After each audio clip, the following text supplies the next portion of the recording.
साथियों जय हिंद। आइए इस क्लास में चर्चा करते हैं गढ़वाल वंश की। मित्रों, राजपूत राजवंशों में गढ़वाल वंश का एक अपना अलग इतिहास है। इनकी शौर्य गाथा वीरता की भी एक अपनी अलग कहानी है। मित्रों, राजपूत राजवंशों में गढ़वाल वंश का जो मूल उत्पत्ति केंद्र है वो ऐसा माना जाता है कि ये विंध्याचल की पहाड़ी के आसपास इनका उद्गम हुआ था। वहां से चल कर ये बनारस आए और बनारस जो है इन्होंने गुर्जर प्रतिहार वंश के अंत के बाद, यानी यूं कह लीजिए गुर्जर प्रतिहार वंश के खंडहरों पर गढ़वाल वंश की नींव रखी गई। इन्हें राठौर कहा जाता था। साथियों, ऐसा माना जाता है कि इस वंश का संस्थापक चंद्रदेव था। ध्यान देंगे, इस यानी गढ़वाल वंश का जो संस्थापक है वो कौन है? चंद्रदेव। और इस वंश का जो अंतिम शासक था उसका नाम था हरिश्चंद्र।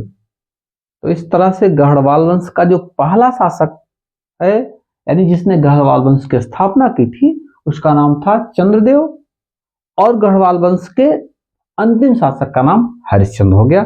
इस दो पॉइंट को आप बिल्कुल बिल्कुल क्लियर एकदम समझ लीजिए। उसके बाद आगे चलते हैं। इनकी राजधानी कन्नौज थी। हमने भी कहा कि कन्नौज गुर्जर प्रतिहार वंश के अंत के बाद उसी के खंडहर पर गढ़वाल वंश की नींव रखी गई। हाँ, इस बात को भी आप एकदम बिल्कुल स्पष्ट समझ लीजिए। अब थोड़ा सा चर्चा हो जाए इस वंश के प्रमुख शासकों में। गढ़वाल वंश के प्रमुख शासकों में गोविंद चंद्र, विजय चंद्र, जयचंद्र, हरिश्चंद्र, यही नाम 4-5 नाम विशेष उल्लेखनीय मिलते हैं। अब इस कड़ी में हम सबसे जो शक्तिशाली शासक, यूं कह लीजिए पूरे गढ़वाल वंश का सबसे शक्तिशाली शासक, उसका नाम था क्या? गोविंद चंद्र। मित्रों, ऐसा माना जाता है कि मालवा से लेकर चीन तक गोविंद चंद्र का आधिपत्य था।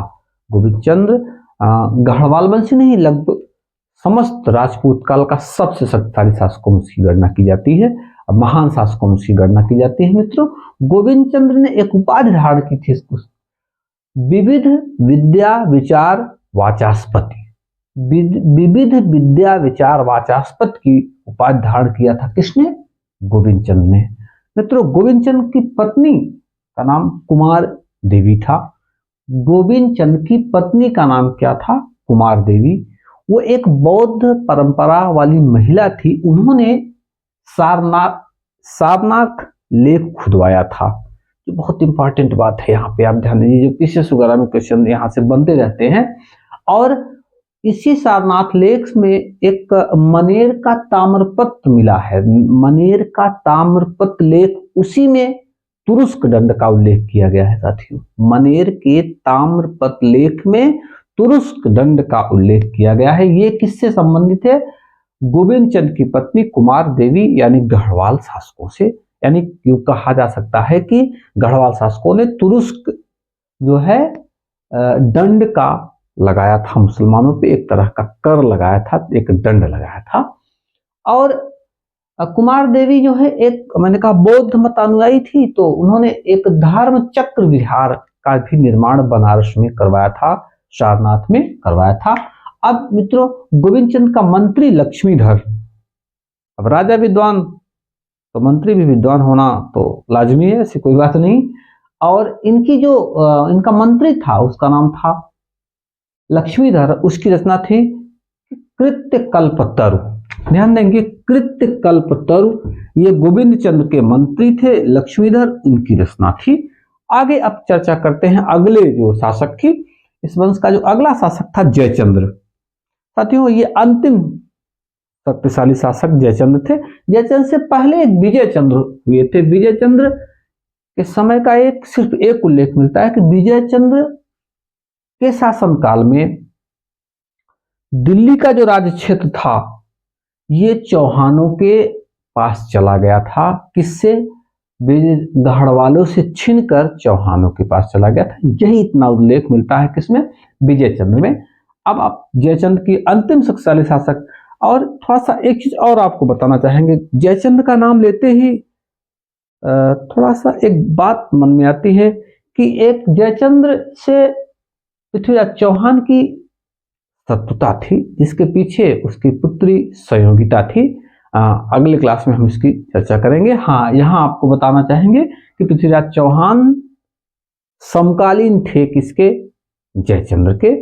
और जयचंद्र और पृथ्वीराज चौहान के मध्य शत्रुता के पीछे उनकी पुत्री सहयोगिता थी, जिसकी चर्चा हमने कहा अभी अगले क्लास में होगी। चंद्रवार का युद्ध हुआ था 1194 में मोहम्मद गोरी और जयचंद्र के बीच में। इसी युद्ध में जयचंद्र पराजित भी हुआ था साथियों, ये भी आपको हम बताना चाहेंगे।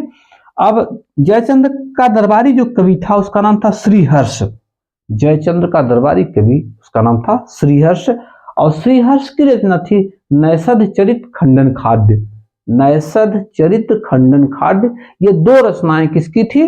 ये दो रचनाएं थी श्रीहर्ष की मित्रों।